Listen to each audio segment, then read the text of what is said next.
Hello, welcome. My name is Jess Moore. I am artist in residence here at Desert National Wildlife Refuge. This is my second year back as artist in residence, and I'm happy to speak to you today about my time as a full-time artier and life living and working and being inspired in public lands. So this is Intersections, where inspiration meets the road.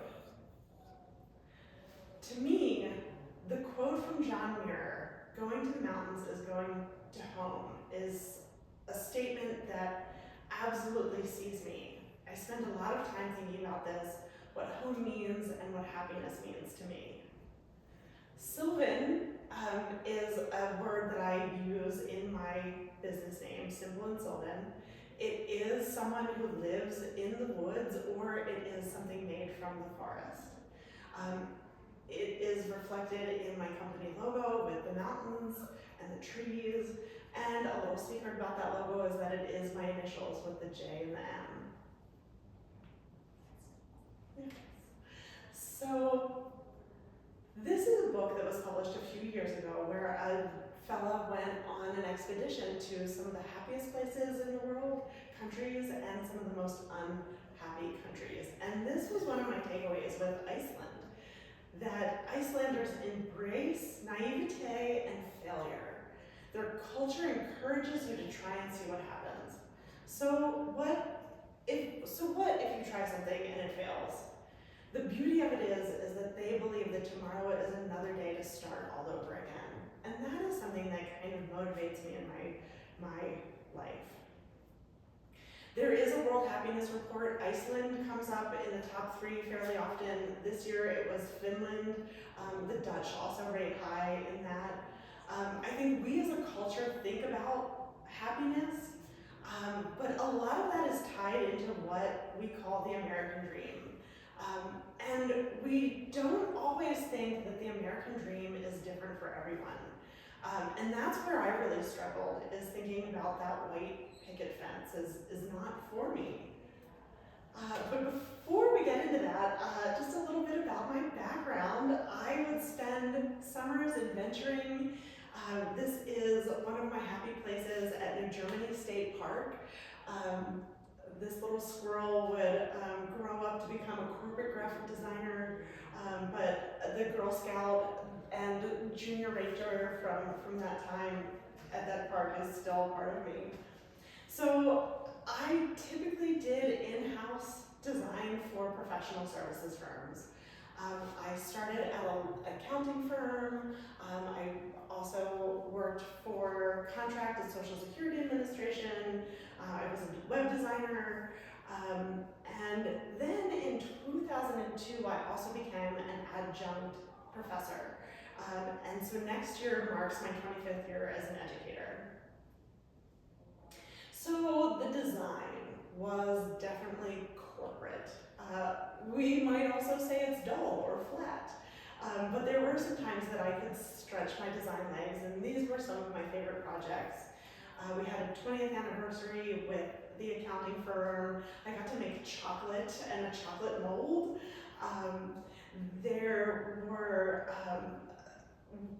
fabricators with different products. This was an award for employee milestones, and so this was exciting, bridging these together so it looked like a growing pyramid with the length of time we worked at the firm. It was the good life. Some people can also call it the golden handcuffs with working in corporate America. Some of the perks were firm trips. We went to Bahamas, Las Vegas, Jamaica, Punta Cana. There was the on-site bar at the accounting firm. But my creativity was a little reeled in. Interestingly enough, I knew a layoff was coming at the beginning of 2013. There's all of those, the net will appear, there's the tomorrow is the beginning of the rest of your life phrases that I tried to think about.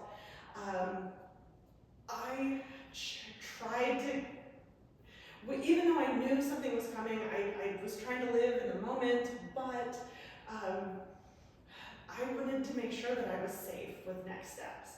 I got a renter in my house. I was taking my master's program and had 2 semesters left that I was able to combine into one and graduate early.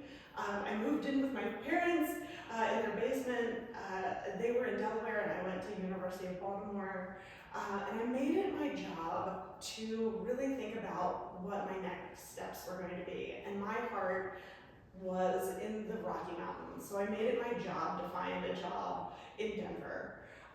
That didn't happen. And I chose to leap. Or maybe it was a push. By August of that year, I arrived in Denver without a job or a home. But that is not when I bought the trailer. I settled into Denver life. I shifted from the accounting firm to law firm design. There wasn't that much of a difference, but I was able to use Denver as my home base and travel to the beautiful places of Colorado, like Rocky Mountain National Park. And then I was pushed again. I was laid off again in 2015. And with a little hustle that year, I was able to pick up adjunct courses with 3 schools in the Denver area. And so it was a little temporary at the time, but it gave me a little grounding. And as I mentioned, those golden handcuffs, my accounting firm helped support me in getting a master's degree, so that also helped give me ground to stand on with another career. But on a lark, I applied to be a camp counselor, and I went to camp at 38 years old in the summer of 2015. I spent 8 weeks in Pike National Forest as the camp photographer, and I captured the joy of camp. I was outside, embedded with these girls as they went from activity to activity, just embracing outside, embracing adventure. Here is a girl on a rock face with Pike's Peak right in the background. It was a stunning place to just enjoy. I spent the days hiking 880 acres in camp. Nights were spent with my wheels turning on how to recreate these places that I've fallen in love with in the West. And I wanted to focus on the skills that I had. And so I built a body of work that was layered wood that I laser cut. And so I was inspired to create and recreate these mountains with depth that we see throughout the day and the seasons. I just tried to pull as many of those vibrant hues out as I could. And I'll take it back to that one of those beginning slides. Going to the mountains is going home. So all of my work is reflective of those stunning environments. I turned to technology to create. As a graphic designer and as an educator, I typically am working with software, and so I was using that background to take a digital piece and turn it into a analog old media with wood, using macrame threads, a little nod to camp there to stitch the layers together so no glue is used. So yeah, using that macrame is very campy. And I like to just kind of think like these ideas and this process didn't happen overnight. I would come home from camp, I would consider, what's next with life. Still had a job after that summer working, and it was great, but there was something that I needed more. I did end up having a body of work by 2017, and a plan was formulated to get to that next step. My lease was getting ready to end.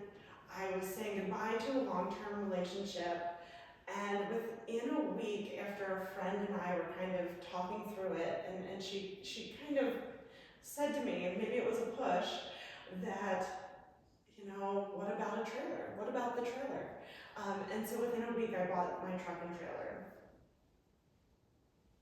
So I left that position, I moved into the trailer, and I started doing about 26 art shows a year with my work.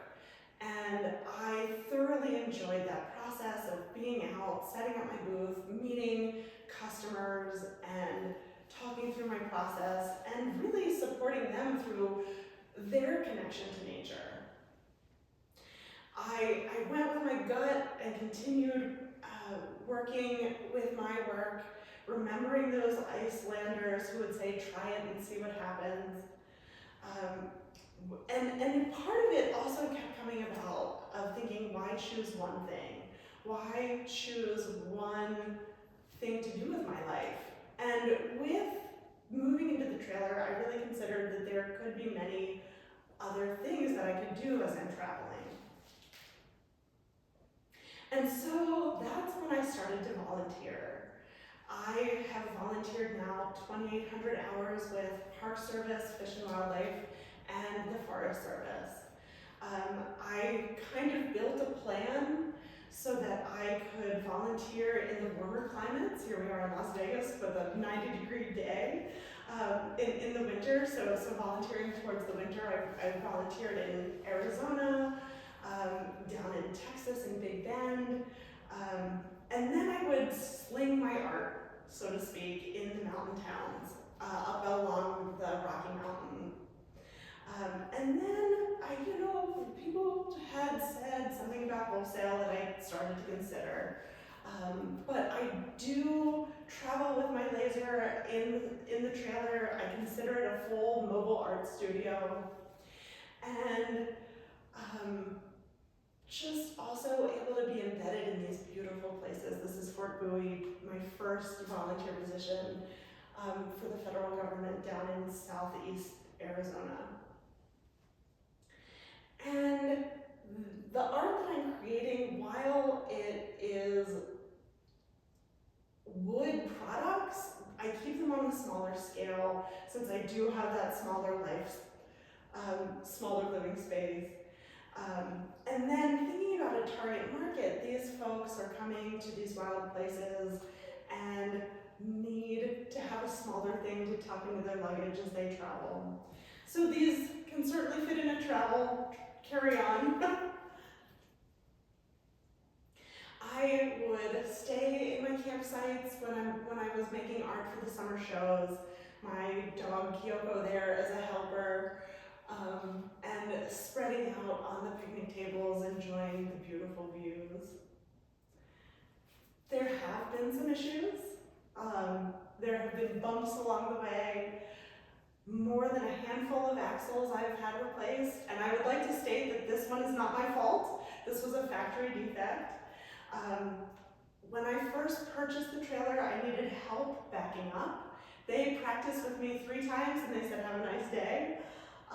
While leaving that dealership, I kind of looked behind me and I thought, who let me do this? Who let me drive this off the lot? I am no longer a novice, but in my novice time, I did back into a boulder.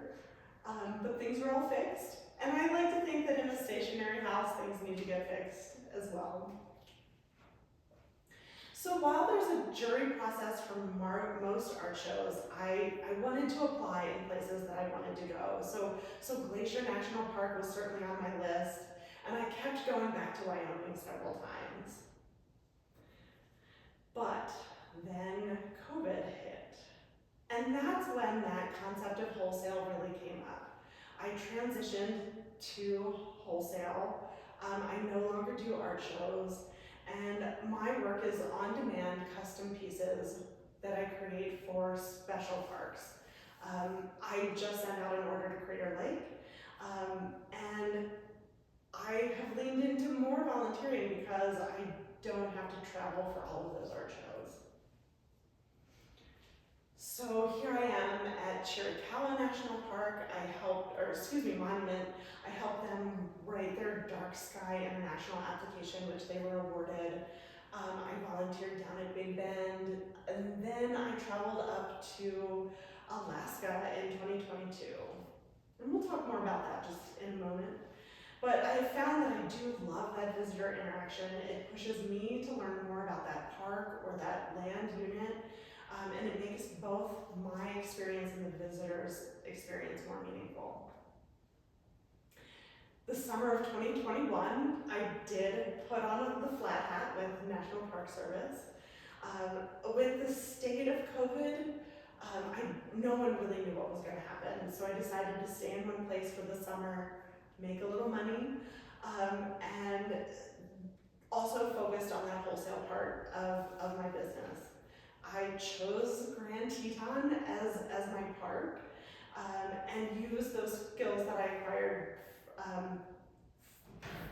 as a volunteer in the position as an entry fee ranger. Some of us like to joke that maybe I was a toll troll, but I was also paid in sunsets or in sunrises. And so I was greeted daily with mountains and vibrant colors. And the hitch in the giddy up with that summer, as everyone may remember, is that everyone enjoyed the national parks that summer and their public lands. July saw 800,000 people, and I was looking forward to the next opportunity where I could get back to nature and have meaningful interactions with humans. So I decided to go to Alaska for the summer of 2020. Alaska Maritime National Wildlife Refuge is a large refuge that goes out to islands on the Aleutian chain out in Alaska, and their visitor center is located in Homer. I probably could do an entire presentation just on Alaska. It was an amazing experience. If you have the opportunity, volunteering is the way to go, because you can use that as a base camp, so to speak, to get you to beautiful places like Katmai or Lake Clark. And again, taking that inspiration of being outside and being outdoors and making art with that. After Alaska, I came back to Wyoming, to the greater Yellowstone ecosystem, and this is just such a fun throwback, showing that 40 years, and also being enamored with Smokey Bear. Here I am in '83 holding the same sign we found in our ranger station where I was volunteering in 2023. So I'm here today as an artist in residence, and in 2024 I set out with a goal to shift from volunteering to being an artist in residence. And in 1 week in March of 2024, 3 acceptances came in for artist in residence that I was thrilled to have. And so the first one was for Bighorn Canyon National Recreation Area. It is a recreation area that straddles Wyoming and Montana. DC Booth Historic National Fish Hatchery, which is a fish and wildlife site in Spearfish, South Dakota. And then my manager from Bridger Teton National Forest, where I had been holding that sign with Smokey, offered me a hybrid role as visitor services in the ranger station and an artist in residence. So that began a new way of interacting with the public. And as my time as artist in residence, I wanted to have an impact on visitors and help visitors shift and learn a new way of interacting with that public land. Typically we think of public lands to hike, to recreate. Maybe you can go fishing or whitewater rafting, but you can also take in the beauty by being inspired and creating. And so at Bighorn Canyon, I was able to host 2 watercolor nature journaling sessions. had lots of great visitor interactions and an opportunity to just be still, use it as a bit of a meditative practice, and enjoy what we were seeing at that time. So these took place at the Ewing Snell Ranch. And then I also had within me a new body of work. This was something that I had thought about and didn't have the time and the space to create. And that is what an artist in residence can offer, is that it gives you that opportunity to think and conceive and implement. So as I was honing those workshop skills, I'm playing with a new medium, and I'm saying new with quotes. Photography is not new to me, and I've been amassing photos since I started my time in the trailer, and even before time in the trailer. What is new, and again, it's with air quotes, embroidery is a new skill, but I have been cross-stitching for quite some time. I picked it back up in the pandemic, and my mom is a prolific cross-stitcher. I realized during the pandemic that she and I like completely different things to cross-stitch, and that started to lead me down this path of the embroidery on my work. So this is a ranch that's out at Bighorn Canyon. This was a ranch that was owned by an eccentric woman, Caroline Lockhart, and part of what I wanted to capture in my piece was her brand, and so it's this L/Heart, which is also on the chimney of her ranch. After I had the Bighorn Canyon experience, I did go up to DC Booth, the fish hatchery. This is quite a exciting spot in Spearfish that hosts a lot of history of fish hatcheries and fish and wildlife. They have an archive collection, which you can see in the top right pictures. Back in the late 1800s, we used to transport fish via rail car. And so they have a rail car that has been restored that shows all of the inner workings of how they would transport the fish. And so that is one of the cornerstone pieces of my work that I did there with photo embroidery. They also have a historic boat in which they used to harvest fish and fish eggs from Lake Yellowstone, and this is the Yellowstone boat that they have on display. And I also hosted workshops while I was at DC Booth. And so weekly I would sit out and capture folks as they would come visit.